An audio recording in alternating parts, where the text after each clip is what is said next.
सुनाए भैया सुनाई लहम, अरे हाल अब के मनई के बताई लहम।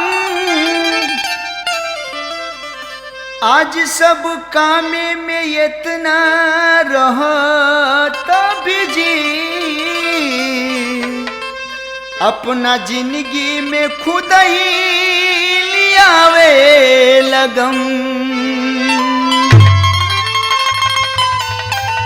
सुनिए भैया, अब के मनई अपना के एक कंपटीशन के दौर में सबसे आगे रखे के चक्कर में अपना शरीर के ध्यान कईल भूल गईल बा। एह कारण से आदमी कौना कौना रोग से परेशान बा। ली ये गीत में सुनी। अब के मनई,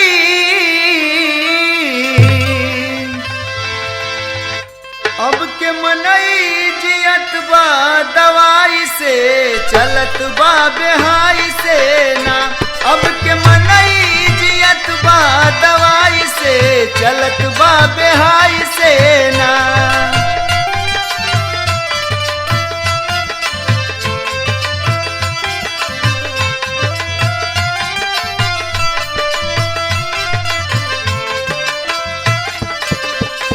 अब के मनई हो, अब के मनई जियत बा दवाई से, चलत बा बेहाई से ना।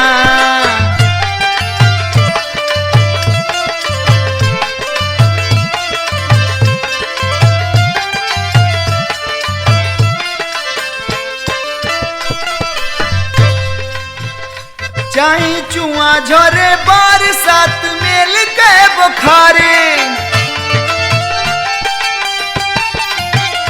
चाहे चुआ झरे बरसात मेल के बुखारे।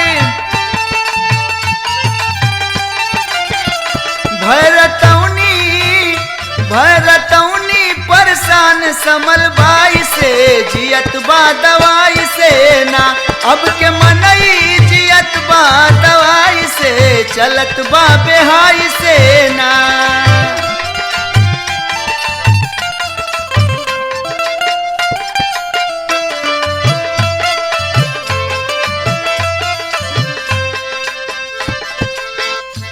हार्ट धड़केला दिल केहू के भयल हाइड्रोसिल, केहू के भयल हाइड्रोसिल, केहू के भयल हाइड्रोसिल। एड्स वो करे भयल हो, एड्स वो करे भयल जे भिड़ल पराई से, जियत बा दवाई से ना। अब के मनई जियत बा दवाई से, चलत बा बेहाई से ना।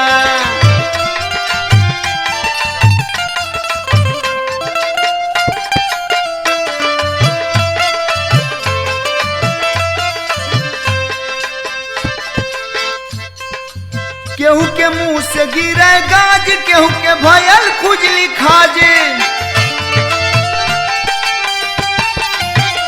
केहू के भयल खुजली खाज, केहू के भयल खुजली खाजे।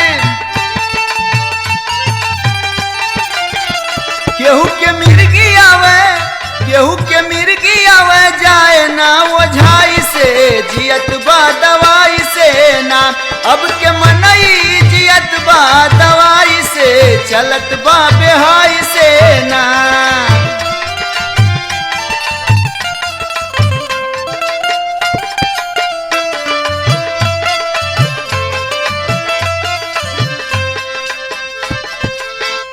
फोड़ा फुंसी ठाव ठाव, केहू के भयल पील पाँव,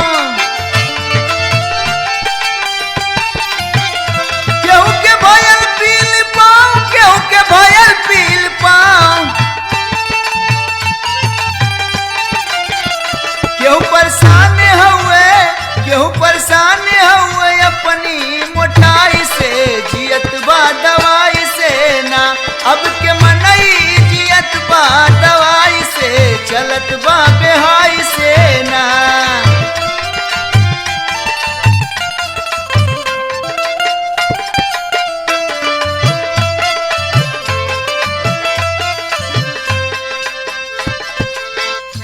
ओझा कह धैले भूत डॉक्टर ले ही पैसा चूसे, हो डॉक्टर ले ही पैसा चूस, डॉक्टर ले ही पैसा चूसे।